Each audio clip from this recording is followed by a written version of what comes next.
السلام علیکم ناظرین، میں ہوں زیڈ امریکہ میں تشریف رکھتے ہیں رفیق صدیقی صاحب۔ آج بات پھر ہم کریں گے جو موجودہ صورتحال ہے، سیاسی صورتحال، ماحول بڑا گرم ہے صدیقی صاحب، آپ دیکھ رہے ہیں، اور کیا سمجھتے ہیں حکومت کی پرفارمنس کیسی رہی، اور یہ جو واقعہ پیش آیا جس نے کافی زیادہ، میں تو سمجھتا ہوں کہ لوگوں کو دچکا دیا، جو موو کی عمران خان صاحب نے، لیکن اس سے بھی امپورٹنٹ کہ پرفارمنس جو گزری ہے کافی اس پورے ٹینیور میں، مسلم لیگ نون نے کافی زیادہ اپنے ایسی پیپلز پارٹی کے ساتھ مل کر موو چلائی، پھر اس کے ساتھ ایم کیو ایم اور دیگر جماعتیں میں ملی، لیکن عمران خان ایک نئے موو کے اوپر آ گئے۔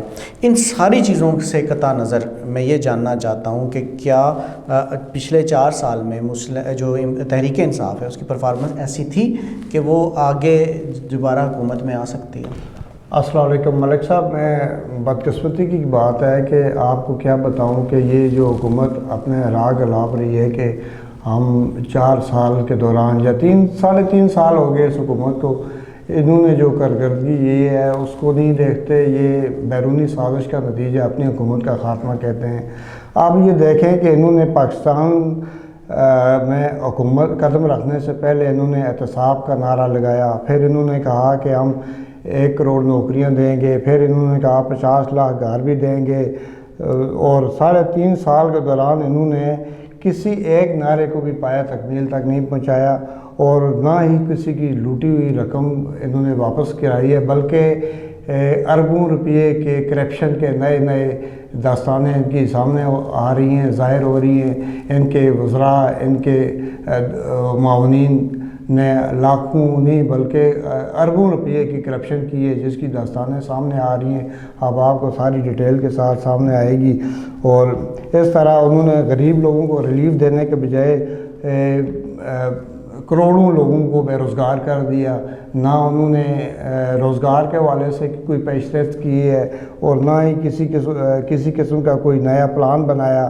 آئی ایم ایف کے پاس انہوں نے جانے کا ڈھونگ رکھایا، پہلے کہنے لگے کہ ہم آئی ایم ایف کے پاس بالکل نہیں جائیں گے، اس کے بعد انہوں نے پورا پاکستان آئی ایم ایف کے پاس گروی رکھ دیا۔ اس وقت ملک میں بے روزگاری کے علاوہ ہر چیز 1000 سے 2000% مہنگی ہو چکی ہے۔ اس وقت آپ جائیں، مطلب گھی لینے ایک غریب بندہ جائے، جو 150 روپئے لیٹر آئل تھا وہ اس وقت 500 روپئے آئل ہے۔ دالیں لینے جائیں، جو 100 روپئے کی دال ملتی تھی اس وقت کم از کم وہ 250-300۔ آپ کی ساری باتوں سے صدیقی صاحب یہ ظاہر ہو رہا ہے کہ گورنمنٹ بری طرح ناکام ہو گئی تھی۔ سر، اس وقت رمضان المبارک کا مہینہ شروع ہوا، آج دوسرا دن ہے، آپ جائیں یوٹیلٹی سٹور پر لائنیں لگی ہیں، ایک چیز بھی کسی کو میسر نہیں ہے آسانی سے۔ لائنیں لگی دیکھی ہیں میں نے، تو بڑی لمبی لائنیں لگی ہیں۔ جو گھی انہوں نے ریلیف کا دیا ہے وہ گھی ہی ناپید ہے۔ اچھا۔ جو چینی انہوں نے ریلیف کی دی ہے وہ چینی نہیں مل رہی۔ آٹا جو ان کا 1100 روپئے کا 20 کلو کا تھیلا ہے وہ سر کھانے کے قابل نہیں ہے، وہ اگر جانوروں کو بھی ڈالیں نا وہ بھی اسے گن کریں گے، وہ کھانے کے قابل نہیں ہے۔ آپ آئیں، آپ یہ لوگ کہہ رہے ہیں کہ ہمارے پیچھے سازش ہوئی ہے۔ بھائی، یہ غریب لوگوں کے ساتھ جو انہوں نے زیادتیاں کی ہیں، یہ کس کی سازش ہے؟ یہ کس کی سازش کے ساتھ غریب لوگوں کو مہنگائی کی طرف دھکیلا گیا؟ آئی ایم ایف کے پاس پوری قوم انہوں نے گروی رکھ لی ہے۔ اب دیکھیں، اس وقت 2018 میں پیٹرول کی قیمت تھی 87 روپئے 76 پیسے پٹرول کی قیمت تھی، جو اس وقت 160 سے ابھی 10 روپئے انہوں نے کم کی ہے، اور چینی کی قیمت 2018 میں 81 روپئے تھی، جو اس وقت 120 روپئے قیمت ہے۔ گھی اور آئل کی قیمت 150 روپئے تھی، جو اس وقت 500 روپئے ہے۔ 3 سالوں میں آٹا 300% مہنگا کیا گیا ہے، اور پھر بڑا گوشت تو ملازمین جو چھوٹے ملازمین ہیں ان کے وساطت سے باہر چلا گیا ہے۔ 350 روپئے کلو تھا، 2018 میں، اس وقت اس کی قیمت 800 روپے ہے۔ چھوٹا گوشت تو غریب کے امیر لوگوں کے وسادت سے بھی باہر چلا گیا، 1500 روپیہ 1400-1500 روپیہ چھوٹے گوشت کی قیمت پہنچ گئی ہے۔ مرغی جو غریب لوگ کھاتے تھے 80-90 روپے کلو ہوا کرتی تھی 2018 میں، اس وقت وہ 500 جیسا کہ آپ کلو تک کہہ رہے ہیں کہ ساری چیزوں کی آپ اشیاء خرد و نوش کی آپ قیمتیں بتا رہے ہیں، جن کی جو قیمتیں بہت زیادہ ان تمام کی ہو چکی ہیں، اور آپ یہ بھی کہہ رہے ہیں کہ یہ غریبوں کی بساط سے باہر ہیں، لیکن مجھے یہ بتائیں کہ پھر اب اس کا فیوچر کیا ہے؟ کیا آگے کوئی امید کی روشنی نظر آتی ہے؟ کیا قیمتیں اللہ خیر کرے ملک صاحب، اللہ خیر کرے۔